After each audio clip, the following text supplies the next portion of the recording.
मरी हुई थी, इसलिए यीशु मसीह वहां पर उस कलीसिया के लिए कह रहे हैं कि तू जीविता तो कहलाता है परंतु है मरा हुआ। 4 बातें हैं जिन्हें हमें सरदीस की कलीसिया के द्वारा सीखना जरूरी है। पहली चीज है आत्मिक स्थिति की जांच करें। यीशु बाहरी दिखावे से कभी खुश नहीं होते हैं, वे हृदय को जांचते हैं। प्रश्न हमें अपने आप से पूछना है, क्या मेरा विश्वास केवल लोगों को दिखाने के लिए है या मैं वास्तव में प्रभु के योग्य साथ चाल चलता हूं? क्योंकि परमेश्वर को हमारे वास्तविक जीवन की परिस्थिति के बारे में बहुत अच्छे से पता है।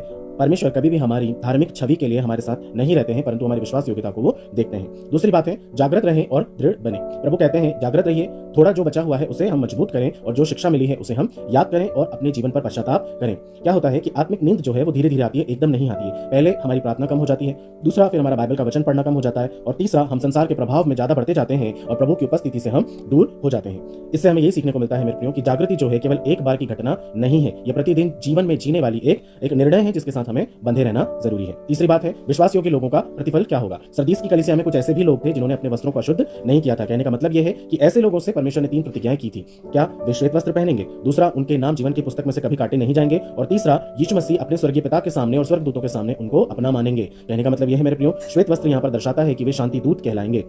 जीवन की पुस्तक में से उनका नाम नहीं कटने का मतलब यह है कि वो यीशु मसीह के साथ स्वर्गीय धामों में वास करेंगे, और स्वर्गदूतों को भी ये पता होगा, परमेश्वर को ये पता होगा कि ये यीशु मसीह के द्वारा चुने गए हैं और उसके पीछे चलने वाले लोग हैं। परमेश्वर हमेशा विश्वास योग्य लोगों को पहचानते हैं और उनका सम्मान भी करते हैं। और अंतिम बात स्वरूप हर विश्वासी के लिए संदेश है, किसी एक के लिए नहीं। उस समय ये बेशक सरदीस की कलीसिया के लिए लिखी गई थी, परंतु आज ये वचन हम सबों से ये बात करता है। इसीलिए परमेश्वर 6वें वचन में कहते हैं कि जिसके कान हो वह सुन ले कि आत्मा कलीसियाओं से क्या कहता है। ये संदेश केवल उनके लिए नहीं था मेरे प्रियो, आज ये संदेश हम सबों के लिए। हमें ये सोचने की जरूरत है कि क्या हमारा आत्मिक जीवन केवल दिखावा है, क्या हमारी प्रार्थना और वचन जागृत है, क्या हम किसी क्षेत्र में पश्चाताप करने लायक हैं, या फिर अंत में हम विश्वास योग्य बने रहने वाले हैं या नहीं है। इन बातों का निष्कर्ष यही है कि हमारा आत्मिक जीवन जो है उसे हमें ईमानदारी से जांच करने की जरूरत है, जागृत रहने की जरूरत है, पश्चाताप करने की जरूरत है, और वापस लौटकर प्रभु के साथ एक विश्वास योग्य जीवन जीने की जरूरत है। याद रखिए, परमेश्वर को हमारी प्रतिष्ठा नहीं परंतु हमारे वास्तविक आत्मिक जीवन की स्थिति अधिक प्रिय है। इसलिए जागिए, दृढ़ बनिए और परमेश्वर में विश्वास योग्य बने रहिए। प्रभु आपको बहुत आशीष दे। हम प्रार्थना करेंगे। जीवित पिता, एक बार फिर हम आपके पवित्र चरणों में इस बड़े भोर के समय में विश्वास वचन के साथ आते हैं और धन्यवाद देते हैं प्रभु कि आपने हम पर वचन प्रकट किया। इस वचन के अनुसार जीने के लिए आप हमारी सहायता और मदद करें, ताकि हम उन नेमतों और बरकतों को प्राप्त कर सके जो आपने हमारे लिए रखी है। होने दीजिए जिस तरह सरदीस की कलीसिया से आपने 3 प्रतिज्ञाएं की हैं प्रभु जी, कि वे श्वेत वस्त्र पहनेंगे और परमेश्वर पिता उनके नाम जीवन की पुस्तक में से कभी काटे नहीं जाएंगे, और स्वर्गदूतों और परमेश्वर के सामने अपने मान लेंगे। प्रभु